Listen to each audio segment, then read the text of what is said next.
കർത്താവിൻ്റെ വലിയ നാമം മഹത്വപ്പെടട്ടെ. ഇപ്പോൾ ഈ തിരുവചനം കേൾക്കുവാനായി വളരെ പ്രാർത്ഥനയോടിരിക്കുന്ന നിങ്ങൾക്ക് ഓരോരുത്തർക്കും ക്രിസ്തു യേശുവിൽ എൻ്റെ എളിയ സ്നേഹവന്ദനം. കർത്താവ് നമ്മെ ഏവരെയും സ്നേഹിക്കുന്നു. അതെ, നിങ്ങളെ ഓരോരുത്തരെയും സ്നേഹിക്കുന്നു. കർത്താവ് എന്നെ സ്നേഹിക്കുന്നു. യേശു എന്നെ സ്നേഹിക്കുന്നു എന്നുള്ളതാണ് എനിക്ക് ഈ ഭൂമിയിൽ ഏറ്റവും വലിയ ആശ്വാസം.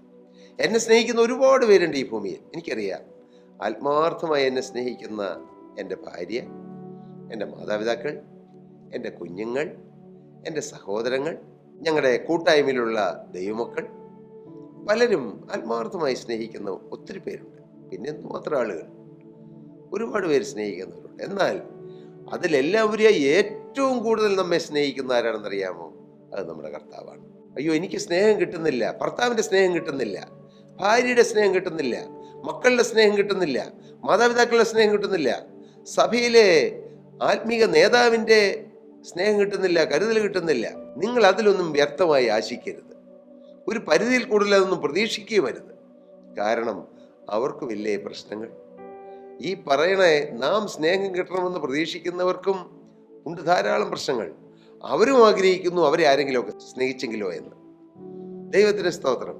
എന്നാൽ അങ്ങോട്ട് പ്രതീക്ഷിക്കാതെ ഇങ്ങോട്ട് തരുന്നവനാണ് യേശു ക്രിസ്തു. പക്ഷെ കർത്താവിനും പ്രതീക്ഷയുണ്ട് നമ്മൾ യേശുവിനെ സ്നേഹിക്കണമെന്ന്. അതുകൊണ്ടല്ലേ ശീമോനോട് കർത്താവ് 3 വട്ടം ചോദിച്ചു, യോഹന്നാന്റെ മകനായ ശീമോനെ, നീ ഇവരിലധികമായി എന്നെ സ്നേഹിക്കുന്നുവോ? യോഹന്നാന്റെ മകനായ ശീമോനെ, നീ എന്നെ സ്നേഹിക്കുന്നുവോ? യോഹന്നാന്റെ മകനായ ശീമോനെ, നിനക്ക് എന്നോട് പ്രിയമുണ്ടോ? കർത്താവ് പോലും പ്രതീക്ഷിക്കുന്നു മനുഷ്യന്റെ സ്നേഹം. അപ്പൊ മനുഷ്യൻ എത്രമാത്രം പ്രതീക്ഷിക്കും മറ്റുള്ളവരുടെ സ്നേഹം? ദൈവത്തിന്. എന്നാൽ സ്നേഹം കിട്ടാതെ വലയുന്ന വലിയൊരു സമൂഹം നമ്മുടെ ചുറ്റുപാടുമുണ്ട്.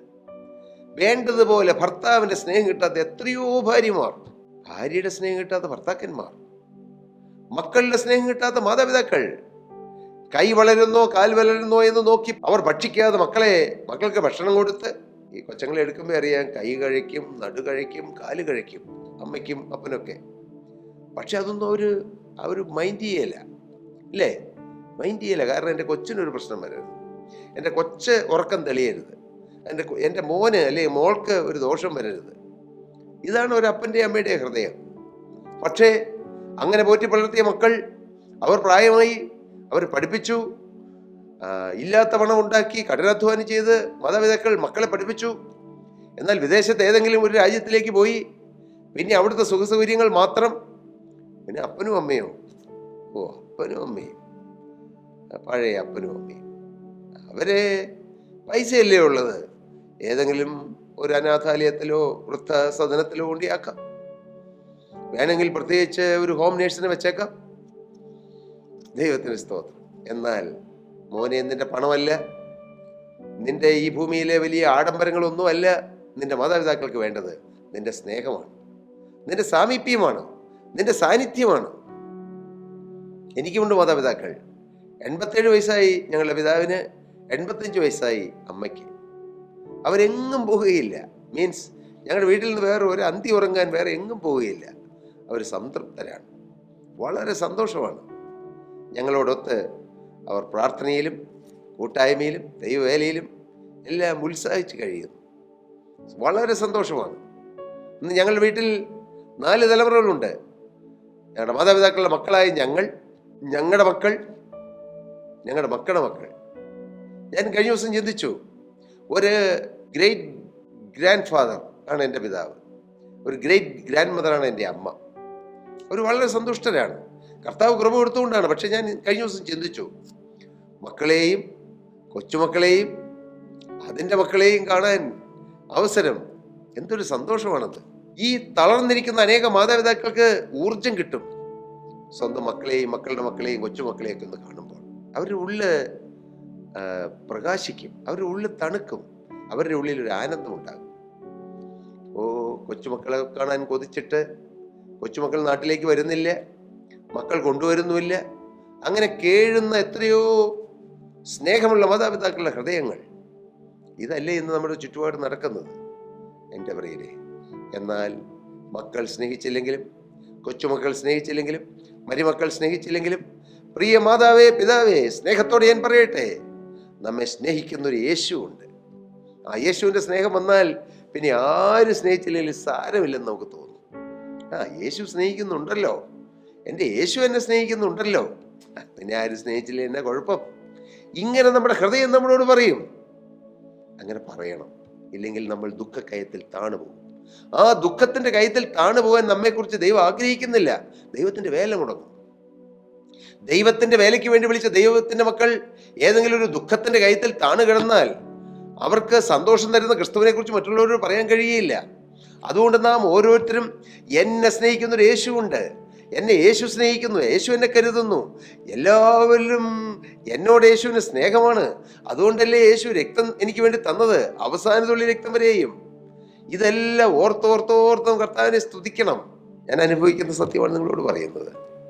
ഏതെല്ലാം പ്രതിസന്ധി ഉള്ളോട് ഞാൻ കടന്നു പോകുമ്പോൾ ഞാനൊന്നോർക്കും, എന്നെ സ്നേഹിക്കുന്നൊരു യേശുവുണ്ട്, എന്നെ ശരിയായി അറിയുന്നൊരു യേശുവുണ്ട്, എന്നെ കാണുന്നൊരു യേശുവുണ്ട്, എൻ്റെ ആവശ്യങ്ങൾ അറിയുന്നൊരു യേശുവുണ്ട്. ആ യേശു എന്നെ കരുതുന്നു.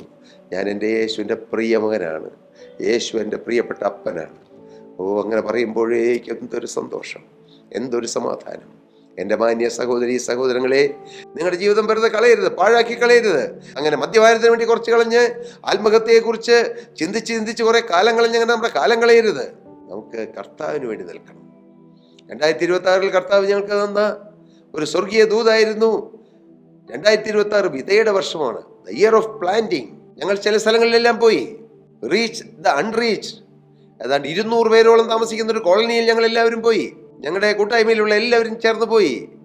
വൈകിട്ട് 5:30 മുതൽ 1.5 മണിക്കൂർ നല്ല ഗാനങ്ങൾ പാടി. പാവപ്പെട്ട ജനം അത് ആസ്വദിച്ചു. പിന്നീട് സാക്ഷ്യങ്ങൾ പറഞ്ഞു, വചന ശുശ്രൂഷകൾ നടത്തി. പോന്നപ്പോൾ ജനം വിടാത്തതുപോലെ സ്നേഹം. കർത്താവിന് സ്തോത്രം. മുറ്റത്ത് കൺവെൻഷനുകൾ നടത്താൻ ഞങ്ങൾ ആഗ്രഹിച്ചു, നടത്തി. ഇന്ന് കുറേ ആളുകൾ, ദാഹിച്ചിരിക്കുന്ന വലിയൊരു കൂട്ടം നമ്മുടെ ചുറ്റുപാടുമുണ്ട്. നമ്മുടെ ചുറ്റുപാടുമുണ്ട്. കാരണം കർത്താവ് പറഞ്ഞു, അന്ത്യകാലത്ത് സകല ജനത്തിന്മേൽ എൻ്റെ ആത്മാവിനെ പകരുമെന്ന്. ആ കാലഘട്ടമാണിത്. മാത്രമല്ല, അപ്പത്തിനായുള്ള വിശപ്പല്ല, വെള്ളത്തിനായുള്ള ദാഹമല്ല, യഹോവയുടെ വചനങ്ങളെ കേൾക്കേണ്ടതുള്ള ദാഹം തന്നെ ഞാൻ ദേശങ്ങളിലേക്ക് അയക്കും.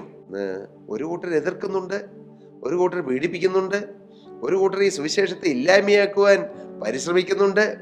പക്ഷേ സുവിശേഷത്തെ ആഗ്രഹിക്കുന്ന അനേകർ നമ്മുടെ ചുറ്റുപാടുമുണ്ട്. അവർക്ക് വേണ്ടി നമുക്ക് വിതയ്ക്കാം. വിത്ത് വാരി വിതറാം. ദൈവവചനമാകുന്ന വിത്ത് മനുഷ്യഹൃദയങ്ങളാകുന്ന പാടത്ത് വിതയ്ക്കുവാൻ നമുക്ക് നമ്മെ തന്നെ സമർപ്പിക്കാം. ഈ ഭൂമിയിൽ ഒരു മനുഷ്യൻ ലഭിക്കാവുന്ന ഏറ്റവും വലിയ പ്രൊഫഷൻ, ഞാൻ പലപ്പോഴും പറഞ്ഞിട്ടുണ്ട്, അത് ദൈവവേലയാണ്. എത്രയോ കർത്താവിന്റെ ശ്രേഷ്ഠരായ ദൈവമക്കൾ, Louis Pasteur, Thomas Alva Edison, അങ്ങനെയുള്ളതായ അനേകം ആളുകൾ, നീൽ ആംസ്ട്രോങ്, ജെയിംസ് ഇർവിൻ, അങ്ങനെ പോലെ എത്ര ഉന്നതരായ വാന നിരീക്ഷകര്, അമേരിക്കൻ പ്രസിഡന്റുമാരായിരുന്ന എബ്രഹാം ലിങ്കനെ പോലെയുള്ള എത്രയോ അമേരിക്കൻ പ്രസിഡന്റുമാര്, അങ്ങനെ എത്രയോ ആളുകൾ ഈ ക്രിസ്തുവിന്റെ പിന്നാലെ പോയി. നഷ്ടമായില്ല. അവർ മുഖാന്തരം അനേക വിധകൾ നടന്നു. നാം ഓരോരുത്തരും രക്ഷപ്പെട്ടത് മറ്റുള്ളവർ വചനം പറഞ്ഞു കൊണ്ടല്ലേ, അവർ പറഞ്ഞതുകൊണ്ടല്ലേ. ഇല്ലെങ്കിൽ നമ്മളെങ്ങനെ രക്ഷപ്പെടുമായിരുന്നു? അതുകൊണ്ട് നമുക്കൊരു കടമയുണ്ട്. നമുക്ക് മറ്റുള്ളവർക്ക് വചനം കൊടുക്കാം. യേശു ജീവിക്കുന്നവർക്ക് നമ്മുടെ ജീവിത സാക്ഷ്യം കൊണ്ട് നമുക്ക് അവർക്ക് കാണിച്ചു കൊടുക്കാം. സാക്ഷ്യമുള്ള ജീവിതം അത് വേണം. ഇല്ലെങ്കിൽ സുവിശേഷം കൊണ്ട് പ്രയോജനമില്ല. സാക്ഷ്യമുള്ള ജീവിതം. 10 പൈസയിൽ തെറ്റ് വരരുത്, ഒരു കണക്കിൽ തെറ്റ് വരരുത്, ഒരു ദ്രവ്യാഗ്രഹത്തോടെ ആയിരിക്കരുത് ദൈവവേല ചെയ്യുന്നത്. കർത്താവിന്റെ സ്തോത്രം. മറ്റുള്ളവരെ ബഹുമാനിക്കണം, സ്നേഹിക്കണം, ആദരിക്കണം. തീർച്ചയായും ആരെയും മാറ്റി നിർത്തരുത്. ജാതി, മത, വർണ്ണ, വർഗ, സഭാഭേദമന്യേ എല്ലാവരെയും സ്നേഹിക്കുന്ന ഒരു ഹൃദയം വേണം. സ്തോത്രം. ദൈവ്യാഗ്രഹം അടുത്തു വരരുത്. അഴുക്കായ മോഹങ്ങളോ ഒന്നും വരരുത്. യേശുവിനെ സ്നേഹിച്ച് യേശുവിൻ്റെ നാമത്തിന് വേണ്ടി ചെലവഴിക്കുന്ന, യേശുവിൻ്റെ വചനം വാരി വിതറുന്ന ഒരനുഭവം നമുക്ക് വേണം. അതാണ് ഈ 2026 നടക്കേണ്ടത്. അല്ല, ഇന്ന് നടക്കേണ്ടത്. കർത്താവിൻ്റെ രണ്ടാമത്തെ വരവോളം നടക്കേണ്ടത്. എങ്കിലേ ജനം രക്ഷപ്പെടുകയുള്ളൂ. ഓ ഹല്ലേലൂയ. കേൾക്കാതെ എങ്ങനെ രക്ഷപ്പെടും? അയക്കാതെ എങ്ങനെ പ്രസംഗിക്കും? നന്മ സുവിശേഷിക്കുന്നവരുടെ കാൽ പർവ്വതങ്ങളിൽ എത്ര മനോഹരം. നമുക്ക് നന്മ സുവിശേഷിക്കുന്നവരാകാം. രക്ഷിക്കപ്പെടുന്നവരുടെ ഇടയിൽ, നശിച്ചു പോകുന്നവരുടെ ഇടയിലും ദൈവത്തിന് ക്രിസ്തുവിൻ്റെ സൗരഭ്യം പകർന്നുകൊണ്ട് നമുക്ക് കർത്താവിൻ്റെ വേലയ്ക്കായി നമ്മെ തന്നെ സമർപ്പിക്കാം. അതിന് കർത്താവ് ഇടയാക്കട്ടെ. കർത്താവ് ഏവരെയും അനുഗ്രഹിക്കട്ടെ, സഹായിക്കട്ടെ. ദൈവനാമം മഹത്വപ്പെടട്ടെ. സ്തോത്രം. പ്രിയ സഹോദരി സഹോദരങ്ങളെ, നിങ്ങൾക്ക് പ്രാർത്ഥനാ വിഷയങ്ങളുണ്ടെങ്കിൽ താഴെ കാണുന്ന നമ്പറിൽ നിങ്ങൾ കോൺടാക്ട് ചെയ്യാം. പക്ഷെ ഞങ്ങൾ നിരന്തരമായി പറയുന്നൊരു കാര്യം, നിങ്ങൾ ഒറ്റയ്ക്ക് യേശുവിനെ രക്ഷിതാകൃതമായി സ്വീകരിച്ചതിന് ശേഷം നിങ്ങൾ ഒറ്റയ്ക്ക് പ്രാർത്ഥിക്കൂ. നിങ്ങളുടെ വീട്ടിലിരുന്ന് പ്രാർത്ഥിക്കൂ. മുഴങ്കാൽ മടക്കി പ്രാർത്ഥിക്കൂ. നിങ്ങളുടെയും പ്രാർത്ഥന യേശു കേൾക്കും. ഞങ്ങളും പ്രാർത്ഥിക്കാം. തീർച്ചയായും ഞങ്ങൾ പ്രാർത്ഥിച്ച് നിങ്ങൾക്കൊരു അനുഗ്രഹം ലഭിക്കുന്നതിലും വലുത് നിങ്ങൾ തന്നെ പ്രാർത്ഥിച്ച് നേടുന്നതാണ്. അതാണ് ശ്രേഷ്ഠം. അതിനിടയാകട്ടെ. കർത്താവ് എല്ലാവരെയും നടപടിയായി അനുഗ്രഹിക്കുമാറാകട്ടെ.